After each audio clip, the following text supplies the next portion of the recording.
2 రోజుల క్రితము కేంద్ర మంత్రివర్యులు తెలంగాణ రాష్ట్ర అధ్యక్షులు కిషన్ రెడ్డి గారి పర్యటనలో సిరిపూర్ ఎమ్మెల్యే పాల్వాయి హరీష్ అన్న గారు చాలా చొరవ తీసుకొని సిరిపూర్ పేపర్ మిల్లు కాంట్రాక్ట్ కార్మికులు, పర్మనెంట్ కార్మికులు, స్టాఫ్ కార్మికులందరికీ ఒక న్యాయం చేయాలి, క్రమబద్ధతగా వాళ్ళ జీతభత్యాల విషయంలో, వాళ్ళ అలవెన్సెస్ విషయంలో 10 సంవత్సరాలుగా ఇంతకుముందు ఉన్నటువంటి మాజీ ఎమ్మెల్యే గారు కోనేరు కోనప్ప గారు చేసినటువంటి ఆగడాలతో చాలా మంది కార్మికులు మోసపోయి అన్యాయానికి గురై ఉన్నారని ఏదో ఒక పరిష్కార మార్గాన్ని చూపించాలని చెప్పి కేంద్ర మంత్రివర్యులు తీసుకొస్తే మరి ఆయన మా కిషన్ రెడ్డి గారు రాష్ట్ర అధ్యక్షులు చాలా బ్రహ్మాండంగా ఇక్కడ ఉన్నటువంటి కార్మికులందరికీ భరోసా కల్పిస్తూ మీ విషయంలో కార్మికులకు ఏదైతే అన్యాయం జరుగుతా ఉందో అది పూర్తిగా పరిష్కారం చేస్తామని యాజమాన్యాన్ని ఢిల్లీకి పిలిపించి మరి అక్కడ ఉన్నటువంటి కేంద్ర కార్మిక మంత్రి, కేంద్ర ఇండస్ట్రియల్ మంత్రులతో కల్పించి మరి వాళ్ళకు సరైన రీతిలో వాళ్ళకు అర్థమయ్యే రీతిలో చెప్పి మరి కార్మికుల న్యాయం చేపించే బాధ్యత తీసుకోవడం జరిగింది. దానికి మరి ఇక్కడ ఉన్నటువంటి సిరిపూర్ పేపర్ మిల్ పర్మనెంట్ కార్మికులు, కాంట్రాక్ట్ కార్మికులు, స్టాఫ్ సోదరులు అందరము హర్షిస్తూ ధన్యవాదాలు తెలియజేస్తా ఉన్నాం. అదేవిధంగా ఏదో చెయ్యనోడు చెయ్యలేడు, చేసినోడేమని ఏదో మొత్తుకున్నట్టు సందంగా నేను ఒక 4-5 కాంట్రాక్ట్ కార్మికులను తయారు చేసి మరి మాజీ ఎమ్మెల్యే గారు మీరు 10 సంవత్సరం కోనేరు కోనప్ప గారు 10 సంవత్సరాల అధికారంలో ఉన్నారు, కంటిన్యూగా మీదే ప్రభుత్వం ఉన్నది, మీకు తెలుసు, మీరు వాస్తవాలు చెప్పడం లేదు. కానీ ఎన్సిఎల్టీ కోర్టు ద్వారానే ఈ దేశంలో ఉన్నటువంటి సిక్ ఇండస్ట్రీలన్నీ రీఓపెన్ కావడానికి ఒక నూతన కొత్త అధ్యాయానికి చీకారం చుడుతూ 2016 ఆగస్టులో నరేంద్ర మోడీ గారు ఎన్సిఎల్టీ కోర్టును తేవడం జరిగింది. ఆ ఎన్సిఎల్టీ కోర్టు ద్వారా ఈ భారతదేశంలో ఉన్న ప్రతి రాష్ట్రంలో ఉన్నటువంటి ఫ్యాక్టరీస్, ఈ యొక్క ఎస్పీఎం కంపెనీ కాదు, చాలా కంపెనీలు మరి అక్కడ కార్మికులకు, ప్రజలకు పనికొచ్చే రీతిలో అక్కడి రాష్ట్ర ప్రభుత్వాలు వాళ్ళకు సహకరిస్తూ అక్కడ కంపెనీలను ఓపెన్ చేయాల్సినటువంటి పరిస్థితులు ప్రతి రాష్ట్రంలో ఉన్నాయి. మరి అప్పుడు ఎన్సిఎల్టీ ద్వారానే ఓపెన్ అయినట్టుగా మరి మీరు కూడా ఒప్పుకోవాలి. ఆ విషయాన్ని మభ్యపెట్టి, ఆ విషయాన్ని కప్పిపుచ్చి కేవలము ఈ భారతదేశంలో మూతపడ్డ కంపెనీ ఏదో ఒకటి ఓపెన్ కాలేదు, నేను ఒక్కళ్ళే సిరిపూర్ పేపర్ మిల్ ఓపెన్ చేసిన డబ్బా కొట్టుకోవడం, ఆ డబ్బు కొట్టుకోవడం. మరి అదేవిధంగా సరే మీరు ఓపెన్ చేసిన విషయాన్ని కార్మికులు నమ్మిండ్రు, ఇక్కడ ప్రజలు కూడా నమ్మిండ్రు. మరి ఆసారి మిమ్మల్ని అత్యధిక మెజార్టీతో గెలిపించడం జరిగింది. మరి రెండవసారి గెలిచి 3వసారి కార్మికుల ఓట్లతో గెలిచిన తర్వాత మరి యాజమాన్యానికి ముక్కు పిండి ఇక్కడ ప్రాంత ప్రజలకు, ఇక్కడ ప్రాంత యువకులకు కొత్తగా ఉద్యోగాలు ఇప్పించడంలో, మరి పర్మనెంట్ కార్మికులకు ఒక యూనియన్ ఎన్నికలు నిర్వహించడంలో వైఫల్యం చెంది కేవలం యాజమాన్యానికి మాత్రమే సపోర్ట్ చేసి ఇక్కడి కార్మికులను అన్యాయం చేసింది మాత్రం 100%, 100% కోనేరు కోనప్ప గారు. ఆ విషయాన్ని మర్చిపోయి నిన్న ఒక 4-5 మాట్లాడుతూ ఉన్నారు. అసలు వాళ్ళకి రాజకీయాల అనుభవం ఉందా, మరి వాళ్ళకు చట్టాల మీద అవగాహన ఉందా? మరి వాళ్ళ సిరిపూర్ పేపర్ మిల్లులో నేను మాజీ ఎమ్మెల్యే గారిని 10 ఏళ్ళు మీరు ఎమ్మెల్యేగా ఉన్నారు, మిమ్మల్ని అడుగుతా ఉన్నాం, సిరిపూర్ పేపర్ మిల్లో ప్రతి 3 ఏళ్లకు ఒకసారి జరగాల్సిన ఎన్నికలు ఎందుకు నిలిపివేయబడ్డాయి? దానికి కారణం మీది కాదా? సిరిపూర్ పేపర్ మిల్లులో అగ్రిమెంట్లు ఎందుకు నిలిపివేయబడ్డాయి? దానికి కారణం మీరు కాదా?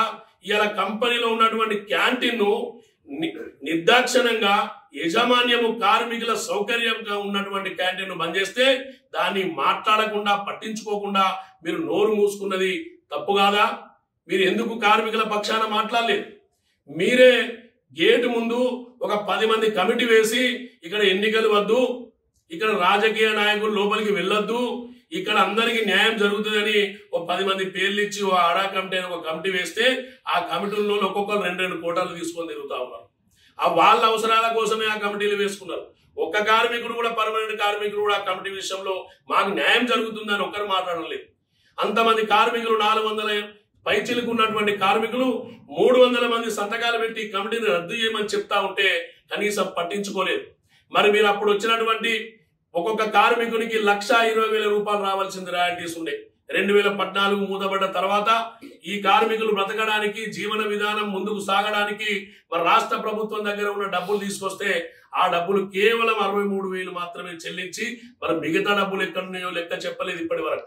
ఎన్నో సందర్భాలలో నేను కూడా మా నాయకుడు పాల్వాయి హరీష్ బాబు గారు కూడా మిమ్మల్ని అడగడం జరిగింది. ఆ 1,20,000 ఇవ్వాల్సినటువంటి డబ్బులు 63,000 మాత్రమే చెల్లించి మిగతా డబ్బులు ఏమైనా అడగడం జరిగింది. దాని ఏమైనా సమాధానం చెప్పలేదు. అదే కాకుండా కాంట్రాక్ట్ కార్మికులకు మీరే 30,000 రూపాయలు కంపెనీ ఇస్తుంది, 5,000 రూపాయలు నేను కలిపి 35,000 ఇస్తానని చెప్పి మన తర్వాత 2 ఎన్నికలు 3 ఎన్నికలు పోయినా ఆ విషయాన్ని మర్చిపోయి దాట వేస్తే కార్మికులు రేపు ఓట్లు వేయరు, రేపు 2023 ఎన్నికలు వస్తున్నాయని ఉటావుడిన హైదరాబాద్ వెళ్లి కేసీఆర్ ని కలుస్తానని మీరు గేటు ముందు కార్మికులకు చెప్పి హైదరాబాద్ లో మరి వాళ్ళ ఇంత ముందు ఉన్నటువంటి మాజీ ఐటీ మంత్రి గారిని కలిసి ఆయన ద్వారా అక్కడ కలిసినటువంటి కార్మికులు నిన్న మాట్లాడిన కాంట్రాక్ట్ కార్మికులే వాళ్ళే ప్రెస్ మీట్ ఇచ్చారు. 10,50,00,000 రూపాయలు రిలీజ్ అయినాయి, యజమాన్యం అకౌంట్ లో పడ్డాయి, ప్రతి కార్మికుడికి 40,000 చొప్పున 5,000 బోనస్ గా కల్పిస్తాం అని మీరు స్టేట్మెంట్ ఇవ్వడం, మీడియాకి ఇవ్వడం, ప్రింట్ అండ్ ఎలక్ట్రానిక్ మీడియాకి. మరి ఆ విషయాన్ని కార్మికులందరూ చూసి మరి ఎందుకు మీరు ఏం తయారు చేసిర్రు? మన 3.5 కోట్ల రూపాయలు మాత్రమే కొంతమంది కార్మికులకు 10,000, కొంతమంది కార్మికులకు 20,000 రూపాయలు.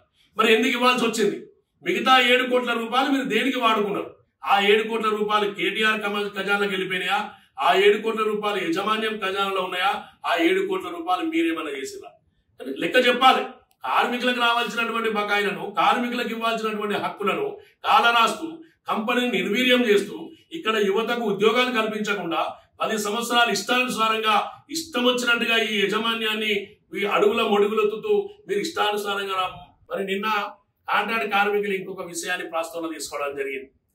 మా ఎమ్మెల్యే గారు పాల్వాయి హరీష్ బాబు గారు ఆయన గేటు ముందు టెంట్ వేసి ఒక ప్రశ్న వేయడం జరిగింది. కోనేరు కోనప్ప గారు 10,50,00,000 రూపాయలు తీసుకొచ్చిన చెప్పినారు, 1,000 మందిని ఇలా స్టేషన్ కు పిలిపించి ఇలా హంగామా చేసిర్రు, ఇలా డాన్సులు గీసులు హేళన చేసిర్రు, ఆందోళన లేకుండానే రూపాయి ఇప్పిస్తున్నామని చెప్పి మాట్లాడడం జరిగింది.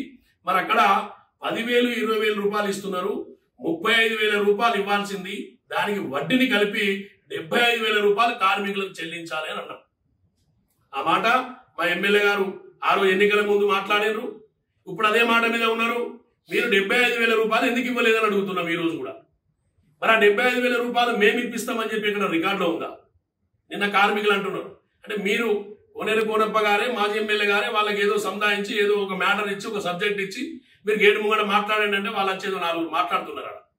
ఎప్పుడైనా మేము గెలిచిన తర్వాత 75,000 రూపాయలు ఇస్తామని చెప్పిన రికార్డు ఉందా? పత్రికలో ఉందా? ఎలక్ట్రానిక్ మీడియాలో ఉందా? ఉంటే చూపియండి, దానికోసం మేమేం మాట్లాడాలో మాట్లాడతాం. అనవసరంగా బట్టగాల్చి మీద పారేసినట్టు మా నాయకుడు కార్మిక పక్షపాతి, మా నాయకుడు ఇక్కడ ఉన్నటువంటి కొలవులు కోల్పోయినటువంటి పనులు కోల్పోయినటువంటి కార్మికుల పిల్లలను కంపెనీలో ఎక్కించే వరకు ఆయన నిద్రపోయే సమస్య లేదు, ఆయన పోరాటం ఆగే సమస్య లేదు. ఇలా బయట నుండి వచ్చిన కార్మికులను తరిమేస్తామని చెప్పినాం. ఇక్కడికి ఎన్నికల మేనిఫెస్టోలో చెప్పారు మా ఎమ్మెల్యే గారు పాల్వాయి హరీష్ అన్న గారు, ప్రతి చౌరస్తాలో చెప్పారు, ప్రతి విలేజ్ లో చెప్పారు, స్థానికేతరులను బయటికి పంపిస్తాం, స్థానిక కార్మికులకు కంపెనీలో నౌకరిప్పిస్తామని. ఆ మాట మీద నిలబడతాం. మా ఎమ్మెల్యే గారు నిలబడతారు. ఈ త్వరితగతంగా ఎస్పీఎం లో ఎన్నికలు తీసుకొచ్చే ప్రక్రియలో ఉన్నారు. రేపు కంపల్సరీ తప్పకుండా ఈ కార్మికులకు పర్మనెంట్ గాని కాంట్రాక్ట్ లేబర్ గాని స్టాఫ్ కార్మికులకు పూర్తి స్థాయిలో కొద్ది రోజుల్లో మంచి న్యాయం చేసే నాయకుడు ఉన్నాడంటే ఆయన పాల్వాయి పురుషోత్తమరావు గారి అబ్బాయి పాల్వాయి హరీష్ అన్న గారితో అవుతుంది. కార్మికులందరికీ మంచి రోజులు వస్తున్నాయి. దీన్ని బట్టగాల్చి మీదేసినట్టు ఏదో చెప్దాం, ఏదో చేద్దాం, ఈ ఇష్యూను సైడ్ ట్రాక్ చేద్దాం, కార్మికుల మైండ్ చేంజ్ చేద్దాం, వాళ్ళ మైండ్ డైవర్ట్ చేద్దామని ఏదో జిమ్మికలు వేస్తున్నారు. అది కరెక్ట్ కాదు. 10 సంవత్సరాల సమయం ఉన్నప్పుడు ఎందుకు ఎన్నికలు పెట్టలేదని అడుగుతున్నారు ఇలా కార్మికులు. 10 సంవత్సరాల సమయం ఉంది, అసెంబ్లీలో కూర్చొని ఉన్నారు. నీ తెలంగాణ రాష్ట్ర ముఖ్యమంత్రి, నీ క్యాబినెట్ ఈ తెలంగాణ రాష్ట్ర కంపెనీలలో పనిచేస్తున్నటువంటి కార్మికుల కాంట్రాక్ట్ కార్మికులకు మినిమం వేజెస్ ఎందుకు తయారు చేయలేదు జీవో అని చెప్పి అడుగుతా ఉన్నారు. 10 ఏళ్లలో ఒక జీవో చూపియండి మీరు ఇప్పించింది. 10 ఏళ్లలో మీరు ఇప్పించింది కాంట్రాక్ట్ లేబర్ ఒక పైసా ఇప్పియండి. 40,000 ఇవ్వాల్సినటువంటి కార్మికులకు 10,000 ఇచ్చి 30,000 వచ్చారు.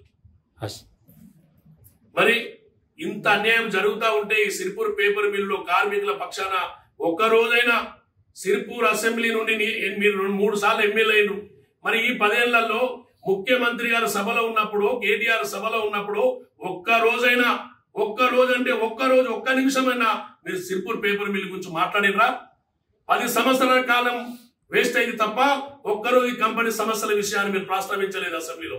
కానీ మా నాయకుడు మా నియోజకవర్గంలో మొన్న గెలిచి 3 నెలలు పూర్తి కాలేదు పాల్వాయి హరీష్ అన్న గారు బరాబర్ 0 అవర్ లో ఆయనకి ఇచ్చిన సమయాన్ని ఇక్కడ ఉన్నటువంటి ప్రాంతము నష్టపోయినటువంటి సమస్యల మీద, కంపెనీలో ఉన్నటువంటి నష్టపోయిన కార్మికుల మీద ఆయన ప్రస్తావన తీసుకురావడం జరిగింది.